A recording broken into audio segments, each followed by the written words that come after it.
Streaming live over at supertalk.fm. We're also streaming from that Supertalk Mississippi app and your local Supertalk Mississippi radio station. But don't forget, you can watch us, which we are on your computer, your mobile device. Just head on over to Supertalk TV.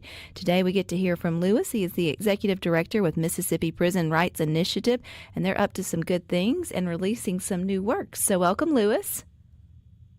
Hi, Rebecca. How are you today? I am doing wonderful, Lewis. It is 70 degrees and sunny, and it feels like a warm hug when you walk outside, and you just couldn't ask for a better day here in Mississippi. So it's good medicine out there, Lewis. Yes, it is. It has been since yesterday, I think. Absolutely. Good day for sitting out and reading a good book and maybe some works that you guys have just released. So let's first talk about Mississippi Prison Rights Initiative. I know we've had you on before, but give us a little bit of background about the mission and what you guys kind of do on a daily basis. Well, we were, I think it's safe to say, the first ones to go into the Mississippi penal system and offer literacy-based workshops, and we've been doing this now for over 10 years. And occasionally from these workshops, we collect the best writing from these classes and put them into a volume of work. And our recent collection is from Mississippi State Penitentiary, better known as Parchman Farm. But our latest collection is Unit 29, Writing from Parchman Prison. And this is our fourth collection from the program. And I like to think it is our best endeavor so far. I'll let the reader decide for herself. But well, they're very personal, Lewis. So you sent me a copy for me to read through, and I was curious of maybe, what kind of works it would be. Do you guys, during the workshop, do you work with, obviously you work with them on their writing, and this is inmates, and their writing style and sharing their story, but do you give them direction in terms of what to write? Do y'all prompt them with questions or maybe set the stage of because some of them are completely opposite in terms of the way they go. It's written kind of like small short stories by the different inmates. At least that's how I took it. Is that correct, Lewis? Yeah, I can see it. Well, so yes, we do work by way of various topics. But this particular collection, the one that you glazed over, it represents 3 years of work. So, and also we had upwards of just 60 different writers that we're working with on this collection, and we ended up with publishing about 30 of them. So that would maybe explain, why you have such a dichotomy going on in the collection. But generally speaking, for this particular class, the 29 workshops were a little different than in other facilities and other units where we've worked. A large part of this collection took place in the zones where the inmate writers lived, because we were working with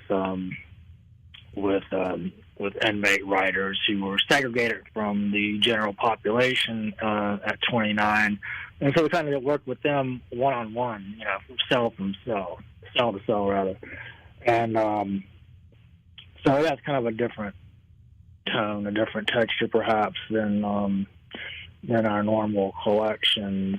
Do they get to volunteer, Lewis, to do these workshops, or is it kind of like they're voluntold to do it, or they get to choose to sort of?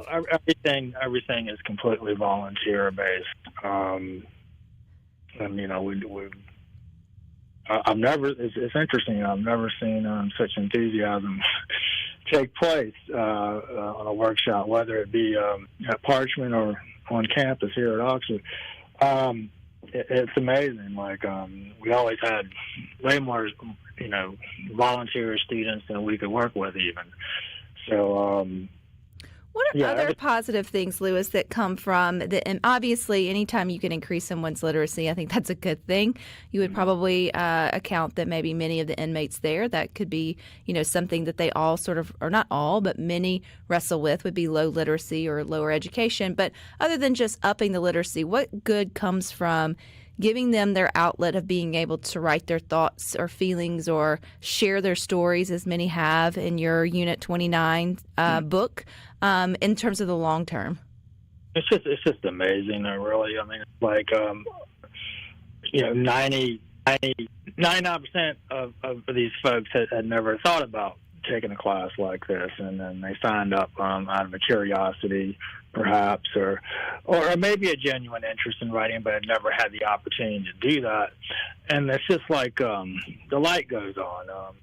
That's why I've been doing this now for so long. It's just because I've never had a situation in any class in any of the prisons where we are, and in which I was not absolutely enthralled by the enthusiasm of just the fact that they have an opportunity. They take full advantage of it. And that's really amazing. What do many of them? I'm sure you're not able to publish all of it that gets written there, Lewis, with the Mississippi Prison Writings Initiative. But for those that get put into the collective for the book that you publish, what does it mean to them to now have something out there in the world, or to have been able to share their story? And they are considered kind of a published author.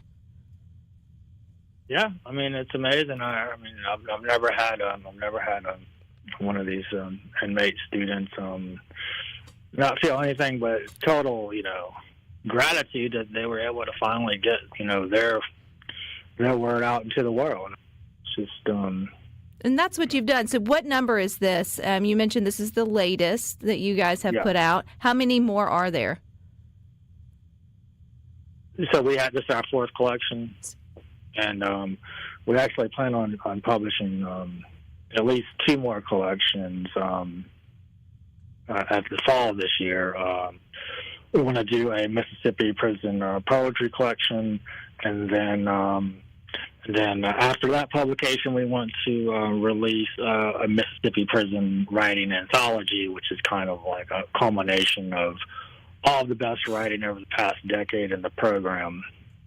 So, if someone's reluctant to read it, Lewis, because there is some, heavy content there, some do not hold back, which I think is that's part of the, them being able to be cathartic and, get out their story and share, as raw and as real as prison can be. If they're reluctant, what are they missing out on? Because I ended up enjoying, strangely, reading through, even though they were kind of tough topics, reading through because you could tell it's from the voice of an inmate and not someone writing it for them. Yeah, it just comes from a very simple concept. I encourage them not to hold back anything. If there's anything that goes way too far, we can always weed that out in the editing process. But the idea is that you're never, when you're writing or doing any kind of art, you're never going as far as you think you are. So and actually, in this idea that you should set some sort of limits, have some kind of censorship is very, very injurious to the process, because it's like, first you need to release it and get it out there and see what you have, and then you can go back and craft it into something that, because there are some things that we've come across that it's not releasable. But generally speaking, what we get is, I think, a very important societal message. I think if you are wondering kind of what's in the head of inmates or sort of some of their stories from their perspective, this is a great book. It's an easy read in terms of just the shorter stories. You can read a little bit at a time, as sort of I did, Lewis. So if people want a copy, where do they get it? You can order directly from us at voxpress.org. It is available on Amazon. Currently, it is available at Square Books in Oxford, Lorelli Books in Vicksburg, and Past Christian Books on the coast. It should be available. We distribute ourselves. It will be available in key bookstores throughout the state throughout the year. So, but the quickest way right now is to get it from us or Amazon. All righty, and we'll look forward to that fifth installment too. But I think it's good work. Folks need to read it. Something interesting, intriguing for sure. Lewis, I appreciate your time and all that you're doing with the Mississippi Prison Rights Initiative. So if people want to learn more about that real quick, where do they go? Is there a website?